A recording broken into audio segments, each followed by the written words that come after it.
नमस्कार साथियों, स्वागत है आपका आईबेक्स स्टडी पॉइंट पर और मैं हूं आपके साथ प्रशांत त्रिपाठी। आज हम स्टार्ट करने वाले हैं वैद्युत क्षेत्र और विभव, जो कि क्लास 12 की में पहला चैप्टर है ये विद्युत क्षेत्र का। तो विद्युत क्षेत्र और विभव में जो भी टॉपिक आते हैं इनका बारीकी अध्ययन करेंगे हम एक एक टॉपिक लेते हुए।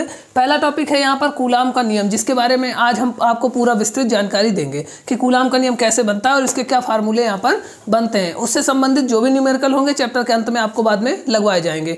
तो ये सीरियल वाइज हम एक एक आपको टॉपिक ले करके पूरी विस्तार से अच्छे से समझाएंगे। तो आप इन वीडियो पर बने रहें शुरू से अंत तक। और चलिए शुरू करते हैं कूलाम के नियम को। ठीक है, देखिए कूलाम का नियम जो थ्योरी है, यहाँ पर थ्योरी याद करने बस से नहीं होता है। हमेशा थ्योरी को याद नहीं करना चाहिए, थ्योरी को याद करने के बजाय उसको समझने का प्रयास करना चाहिए। ठीक है, तो यहाँ पर देखिए कूलाम का नियम क्या कहता है कि दो स्थिर बिंदु आवेशों के मध्य लगने वाला आकर्षण एवं प्रतिकर्षण बल दोनों आवेशों की मात्राओं के गुणनफल के अनुक्रमानुपाती तथा दोनों आवेशों के बीच की दूरी के व्युत्क्रमानुपाती होता है। इस बल की दिशा दोनों आवेशों को मिलाने वाली रेखा की दिशा में होती है। ठीक है, ये तो थ्योरी हो गई।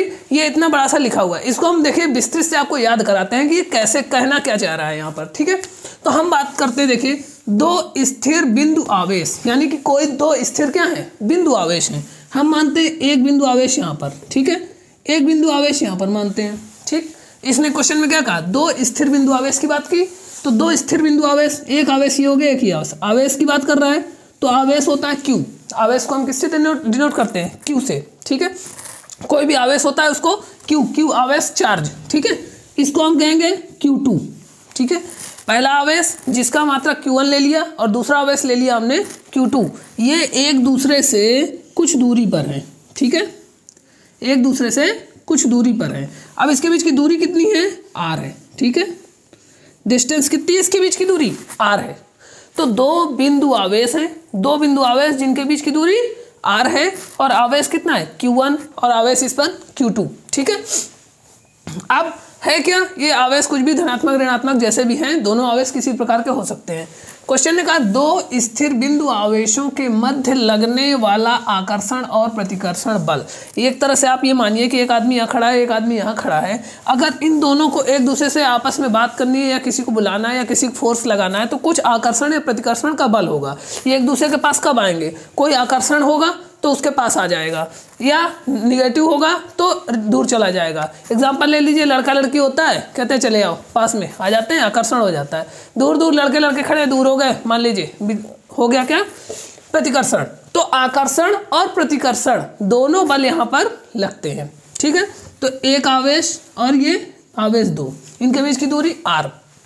अब होगा क्या, थ्योरी क्या कहेगी कि जब दो आवेश हैं उनके बीच की दूरी R है, तो इनके बीच का क्या होगा, आवेशों के मध्य लगने वाला बल क्या होता है, F।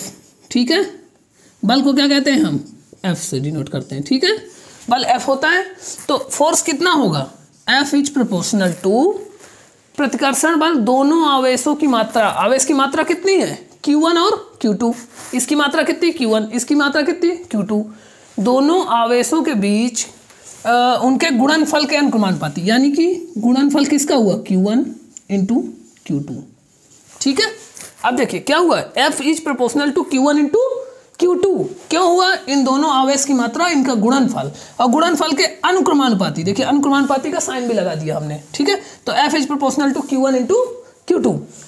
अगले में क्या कह रहा है, तथा दोनों आवेशों की बीच की दूरी, दोनों आवेशों के बीच की दूरी कितनी है, R के दूरी के वर्ग के व्युत्क्रमानुपाती होता है। अब व्युत्क्रमानुपाती यानी F इज प्रोपोर्शनल टू 1 और दूरी के वर्ग की बात की है, यानी R²। ठीक है, R² की बात की, यानी 1/R²। अब यहाँ से आप थ्योरी बना सकते हो कि किसी दो बिंदु आवेशों के बीच लगने वाला फोर्स, इनके बीच जो लगने वाला फोर्स है, यानी इसके बीच जो बल है, वह इन दोनों आवेशों के मान के गुणनफल के अनुक्रमानुपाती, यहाँ से देखिए हो गया। ठीक है, अनुक्रमानुपाती तथा इन दोनों के बीच की दूरी के वर्ग के व्युत्क्रमानुपाती होता है। देखिए लिखा हुआ है साफ साफ, वही थ्योरी में लिखा हुआ है, यहाँ पर यही चीज़ यहाँ पर दिया हुआ है। ठीक है, तो आपको कूलाम के नियम से यही करना है। अब दोनों को अगर आप साथ में रखें तो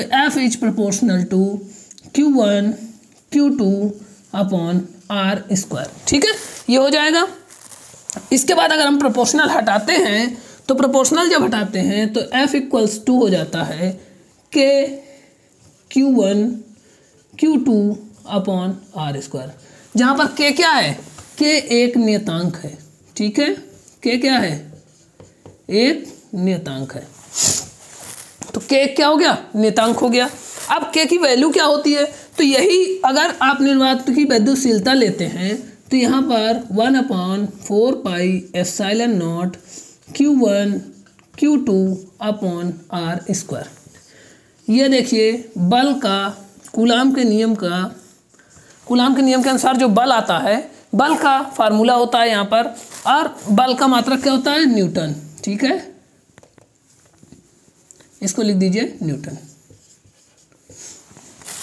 तो F बराबर 1/4πε0 Q1 Q2/r²। यह फार्मूला सिद्ध होता है किससे, कूलाम के नियम से। और आप सीधे कह सकते हैं इसकी थ्योरी कि किसी दो बिंदु आवेशों के बीच लगने वाला बल उन आवेशों के मान के गुणनफल के अनुक्रमानुपाती तथा उनके बीच की दूरी r के वर्ग के व्युत्क्रमानुपाती होता है। ठीक है, तथा इसकी जो दिशा होगी वो दिशा किधर होगी, तो दोनों आवेशों को मिलाने वाली रेखा, इन आवेशों को जो मिलाने वाली रेखा होगी, जिसका पॉजिटिव होगा या माइनस होगा, जिसकी तरफ ज़्यादा हो जाएगा उसकी तरफ की दिशा ये बदल जाएगी। ठीक है, तो ये होता है कूलाम का नियम। अब इसमें 1/4πε0 जो होता है, इसकी वैल्यू होती है 9 × 10⁹। ठीक है, ये आप नोट कर लीजिए, ये क्वेश्चन में यूज होता है। तो F = 9 × 10⁹ Q1 Q2/r², ये हो जाएगा। और ε0 क्या होता है, ε0, ठीक है, इसको नोट कर लीजिए। ये ε0 क्या है, यह निर्वात की वैद्युतशीलता। ठीक है, ये निर्वात की क्या है, वैद्युतशीलता हो गई। ठीक है, इसको कहते हैं। और ε0 का मान अगर लिखना है तो ε0 का मान होता है ε0 = 8.86 × 10⁻⁻12। ठीक है, -12 कूलाम स्क्वायर प्रति न्यूटन मीटर स्क्वायर। ठीक है, प्रति न्यूटन मीटर स्क्वायर। ये ε0 की वैल्यू हो गई, ये पूरा 1/4πε0 की वैल्यू अकेले हो गई, और ये F का फार्मूला हो गया। इसको आप नोट कर लीजिए। पेपर में कोई भी क्वेश्चन आता है वैद्युत क्षेत्र से, कूलाम का नियम आता है। देखिए क्वेश्चन कैसे आते हैं। क्वेश्चन पूछ लेता है दो बिंदु आवेशों के मध्य लगने वाले आकर्षण और प्रतिकर्षण बल के लिए कूलाम का सूत्र ज्ञात करिए। ठीक है, तो आप पूरा लिखेंगे, या कूलाम का नियम कह दे, ठीक है, तो आप लिखेंगे। तो इस तरह से क्वेश्चन बनते हैं। ठीक है, तो यहाँ पर ये खत्म होता है कूलाम का नियम।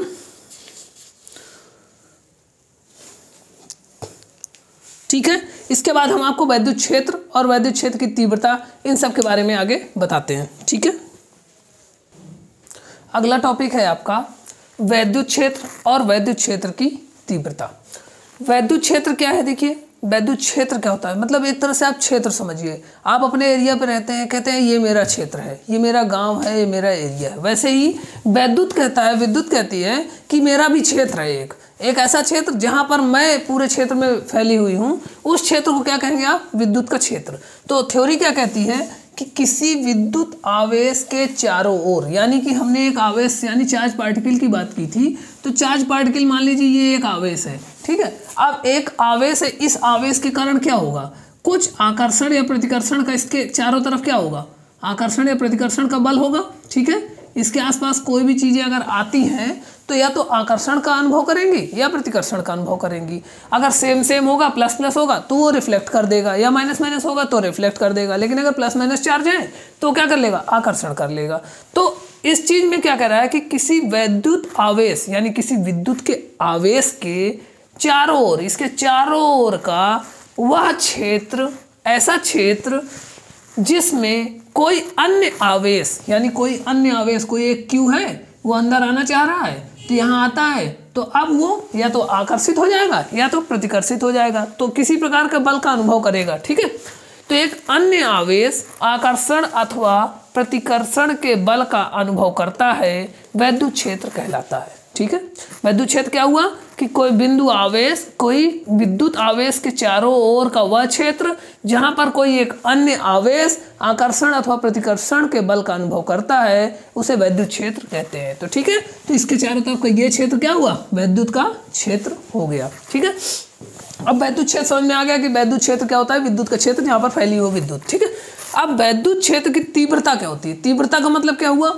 तीव्रता, उसकी तेज गति कितनी है या कितनी तेजी से उसका अनुभव करेगा बल, तो वही होती है वैद्युत क्षेत्र की तीव्रता की हम बात करते हैं। ठीक है, वैद्युत क्षेत्र में किसी बिंदु पर, अब देखिए हमने बताया ये पूरा वैद्युत क्षेत्र है। ठीक है, यहाँ पर कोई एक पार्टिकल है और इसका ये पूरा क्या है, वैद्युत क्षेत्र है। ठीक है, यहाँ पर देख लीजिए ये वैद्युत क्षेत्र है पूरा। अब वैद्युत क्षेत्र में किसी बिंदु पर, यहाँ पर एक ऐसा बिंदु है, एक बड़ा सा बिंदु है, ये वाला हमने बिंदु ले लिया। ठीक है, इस बिंदु पर रखे एक परीक्षण आवेश, यहाँ पर एक कोई चार्ज पार्टिकल रखा हुआ है Q1। ठीक है, इस पर आवेश पर लगने वाले बल, यानी कि अगर ये पार्टिकल यहाँ था इसके कारण यहाँ से कोई ना कोई फोर्स लगेगा, अंदर अगर आया है ये क्षेत्र में तो सीधी बात है कोई ना कोई आकर्षण होगा या प्रतिकर्षण होगा, तो इस पर कोई ना कोई बल लगेगा, बल कार्य करेगा तभी वो आकर्षित कर पाएगा। ये प्रतिकर्षण आपके कूलाम के नियम से मैंने बताया अभी कि जब दो पार्टिकल होते हैं तो दोनों के बीच क्या होता है, बल लगता है। ठीक है, तो वही बल कह रहा है कि वैद्युत क्षेत्र में किसी बिंदु पर रखे परीक्षण आवेश पर लगने वाले बल, यानी इस पर जो बल लग रहा है तथा परीक्षण आवेश के अनुपात को, सीधा सीधा कहा कि इन दोनों के बीच जो लगने वाला बल है और इस जो परीक्षण आवेश है ये हमारा, ठीक है, इसको हमने मान लीजिए Q1 माना था, Q0 मान लेते हैं। ठीक है, तो इन दोनों के अनुपात को ही हम क्या कहते हैं, वैद्युत क्षेत्र की तीव्रता। आप इस थ्योरी को नहीं याद कर पाते तो इससे याद कर लीजिए कि E बराबर F/Q0, E बराबर F/Q0। ठीक है, E क्या है, वैद्युत क्षेत्र की तीव्रता है, F क्या है, इन दोनों के बीच लगने वाला बल है, और Q0 क्या है, इस परीक्षण आवेश की क्या है, आवेश है, परीक्षण आवेश का मान है ये, उसे कहा Q0। E के ऊपर क्या लगा है, वेक्टर लगा हुआ है, यानी वेक्टर E और वेक्टर F। वेक्टर क्यों किया जाता है, क्योंकि यह सदिश राशि है, यह दिशा पर निर्भर करता है, इसलिए इसको सदिश राशि कहा जाता है। ठीक है, तो E क्या है, एक प्रकार की सदिश राशि है, और E बराबर F/Q0। तो देखिए वैद्युत क्षेत्र की तीव्रता वैद्युत क्षेत्र में किसी बिंदु पर रखे परीक्षण आवेश, बिंदु पर रखे कोई परीक्षण आवेश के पर लगने वाला बल तथा परीक्षण आवेश के मान के अनुपात, देखिए ये अनुपात है दोनों का, इन दोनों के अनुपात को वैद्युत क्षेत्र की तीव्रता कहते हैं। E बराबर F/Q0। समझ में आ गया? अगर नहीं आया तो फिर से एक बार देख लीजिए कि E बराबर F/Q0, ये वैद्युत क्षेत्र क्या हुआ, Q के चारों तरफ का क्षेत्र वैद्युत क्षेत्र, यहाँ पर एक पार्टिकल Q0 आता है, इस पर कोई बल कार्य करेगा, उस बल के तथा जो परीक्षण आवेश अंदर आया है उसके मान के अनुपात को ही हम वैद्युत क्षेत्र की तीव्रता कहते हैं। और यह एक सदिश राशि है, इसलिए यहाँ पर वेक्टर का निशान लगा दिया जाता है। ठीक है, E बराबर F/Q0, और F यहाँ पर देखिए E की वैल्यू निकालने के लिए आप यहाँ पे F/Q0 F की वैल्यू भी रख सकते हैं। F का भी कूलाम के नियम से आपको बताया था 1/4πε0 Q1 Q2/r² बताया था, तो Q1 में से Q2 से एक Q कट जाएगा तो वो E का भी फार्मूला हो जाएगा, जो कि हम आगे पढ़ेंगे चैप्टर में। ठीक है, तो यहाँ पर हमने 3 टॉपिक कवर किए, कूलाम का नियम, वैद्युत क्षेत्र होता क्या है, वैद्युत क्षेत्र की तीव्रता क्या होती है, ये थ्योरी के बेस पर है। इसका देखिए बीमा यहाँ पे लिखी हुई है, बीमा भी आप पूछा जाता है, कई क्वेश्चन में ऑब्जेक्टिव आ जाते हैं।